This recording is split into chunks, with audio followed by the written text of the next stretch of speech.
Ọkaokwu ụlọ nzukọ omebe iwu Anambra State Right Honorable Somtochukwu Udeze ekwunwego n'ụlọ nzukọ ahụ agba nke asatọ gara n'iru n'ike ajịnume nyere mmepe na ọganiru steeti a.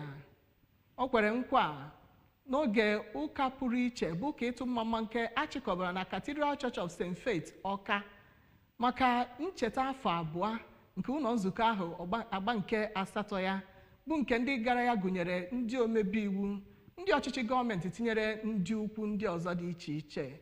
Onye nta akụkọ anyị Emmanuel Chigbata gara n'ebe ahụ wee kọrọ anyị etu olu si gbuo abụọ.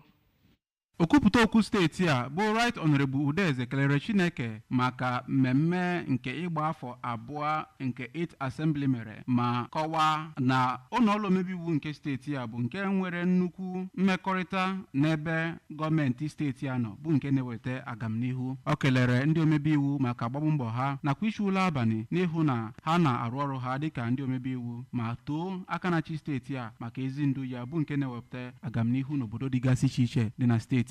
N'okwu ya nke isiokwu ya bụ ọkpụkpụ nwụrụ anwụ ga-ebinye ọzọ ka Archbishop nke Province of the Niger nakwa Anglican Bishop nke Awka Diocese Most Reverend Alexander Ibezim toro okwupụta okwu nakwa ndị ụlọọrụ omebe iwu maka ọrụ ha na-arụ na steeti a ma kpọkwue ndị nna nakwa ndị ndọrọ ndọrọ ọchịchị ka ha bụrụ ndị ngafụ na ha nwere ezi mmekọrịta n'ebe Chineke nọ. N'Awka, abụ m Emmanuel Chigbata maka akụwa ABS.